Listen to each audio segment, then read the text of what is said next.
Hello friends, welcome back to my channel. In the previous tutorial, we successfully set up the Firebase connection. If you haven't watched that video yet, I've shared the link in the description, make sure to check it out first. In today's tutorial, we're going to implement the login and sign up functionality using Firebase. So let's get started. We'll start by creating a folder named Firebase Services, and inside it, we'll create a Dart file called repository.dart, where we'll write the methods for login and sign up.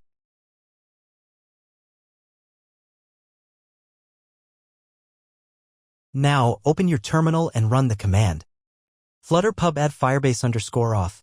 This will add the Firebase Authentication package to your Flutter project.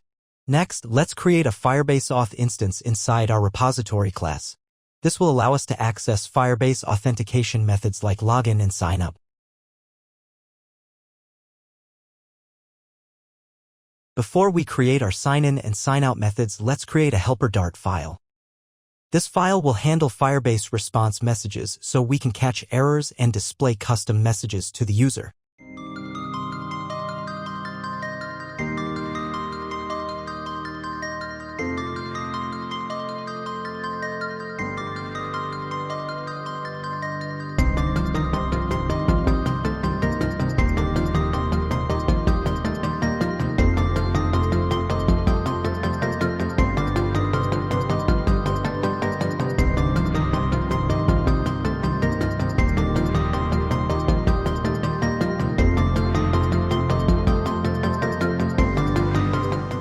This method takes an error code string from Firebase exceptions and returns a friendly message that you can display in your app to help users understand what went wrong.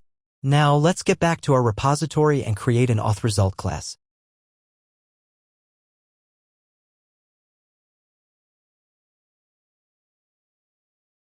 This class will help us manage the response state for login and sign up by including two properties, a Boolean success and a string message.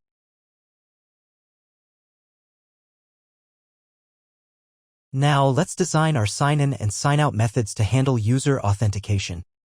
If you're enjoying this video and finding it helpful, make sure to subscribe to the channel. A lot of you watching haven't subscribed yet, and it really helps me out and keeps you updated with more content like this.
Alright, we're done setting up all the methods in our repository. Now let's move on and start designing our UI for login, sign up, and the home screen. First, we'll create the login screen with two text fields, one for email and one for password, along with a login button. Then we'll create the sign up screen with three text fields, one for full name, one for email, and one for password. I'll also add some basic validation to check if any fields are empty. If a required field is left blank, we'll show a custom message using a snack bar based on the error handling we implemented earlier.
Alright, our UI is ready.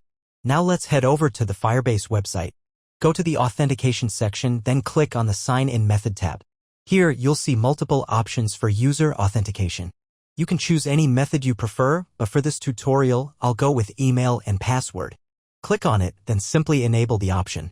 You can also add a user manually from here, but instead, we'll test it by adding a user through our application's UI.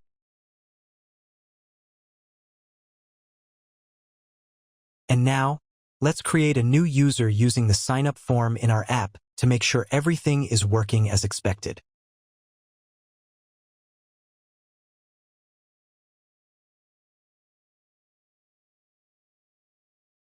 Great.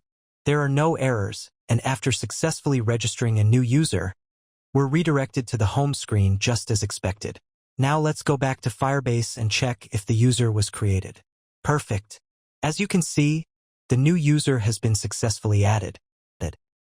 Now let's try logging in using the account we just created to make sure the login functionality works properly. Just to test our error handling, I'll first try logging in with the wrong password. And here we go, the error message shows up saying your email or password is incorrect. Perfect. Now when I enter the correct password, the login is successful and we're taken to the home screen. Next, let's display the current user's full name and email on the home screen and the logout button also.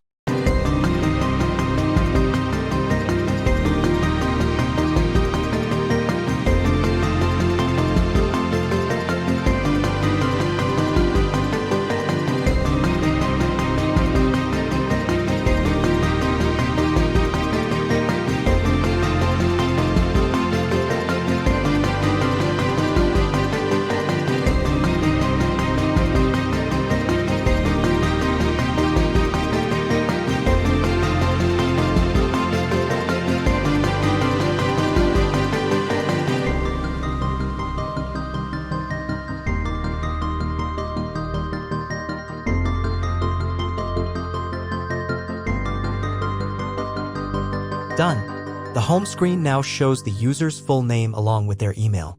Let's try the logout button. Perfect, it works just fine. Now let's try creating a duplicate user with the same email to see how our app handles it.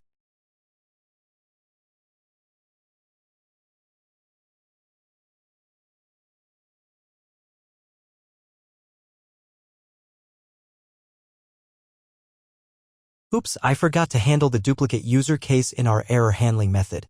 Let's go ahead and add that now.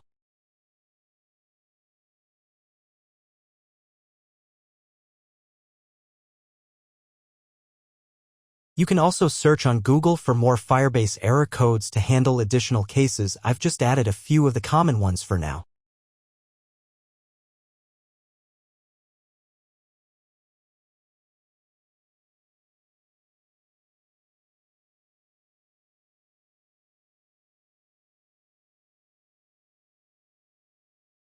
Alright, let's test it again. Perfect. It's working fine and showing our custom message as expected. Thank you for watching. If you found this tutorial helpful, please hit the subscribe button and give it a like if you haven't already. If you have any questions, feel free to drop them in the comments section below. I'll be happy to help.